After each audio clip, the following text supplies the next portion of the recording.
hands in her lap. She was dressed in black, and her head was wrapped in a piece of old black lace, which showed no hair. My emotion keeping me silent, she spoke first, and the remark she made was exactly the most unexpected. Our house is very far from the centre, but the little canal is very comme il faut. It's the sweetest corner of Venice, and I can imagine nothing more charming, I hastened to reply.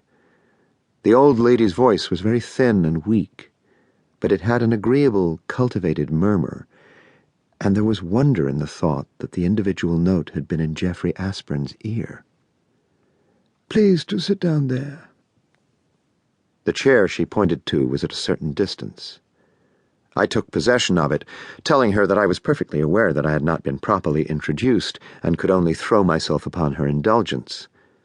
Perhaps the lady I had had the honor of seeing the day before would have explained to her about the garden.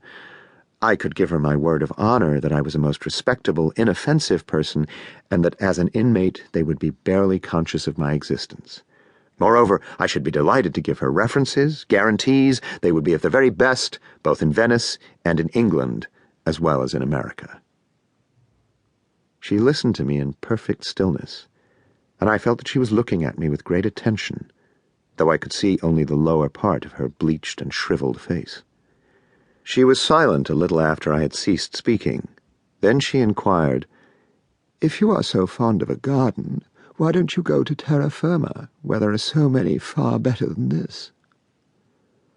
"Oh, it's the combination," I answered, smiling, and then with rather a flight of fancy, "It's the idea of a garden in the middle of the sea." "It's not in the middle of the sea.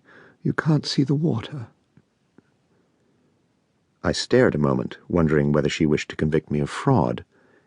"Can't see the water? Why, dear madam, I can come up to the very gate in my boat." She said vaguely in reply to this, "Yes, if you have got a boat. I haven't any. It's many years since I have been in one of the gondole." "Let me assure you of the pleasure with which I would put mine at your service," I exclaimed. She gave me no thanks for my somewhat extravagant offer, but remarked that the lady I had seen the day before was her niece. She would presently come in. She had asked her to stay away a little on purpose, because she herself wished to see me at first alone. I went so far as to say that I should be delighted to see her companion again. She had been so very courteous to me, considering how odd she must have thought me, a declaration which drew from Miss Bordereau another of her whimsical speeches. "She has very good manners. I bred her up myself. I don't care who you may be. I don't want to know. It signifies very little today." This had all the air of being a formula of dismissal. Therefore I was all the more surprised when she added, with her soft, venerable quaver, "You may have as many rooms as you like, if you will pay a good deal of money." I hesitated but for a single instant, long enough to ask myself what she meant by this condition. First it struck me that she must have really a large sum in her mind. Then I reasoned quickly that her idea of a large sum would probably not correspond to my own. I replied, "I will pay with pleasure and of course in advance whatever you may think is proper to ask me." "Well then, 1,000 francs a month," she rejoined instantly. The sum she had mentioned was, by the Venetian measure of such matters, exceedingly large.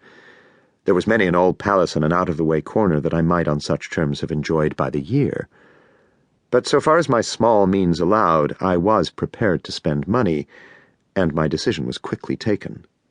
I would pay her with a smiling face what she asked, but in that case I would give myself the compensation of extracting the papers from her for nothing. Moreover, if she had asked 5 times as much, I should have risen to the occasion.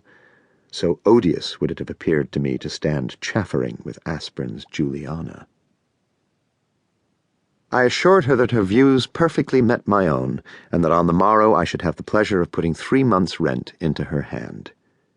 Our little bargain was just concluded when the door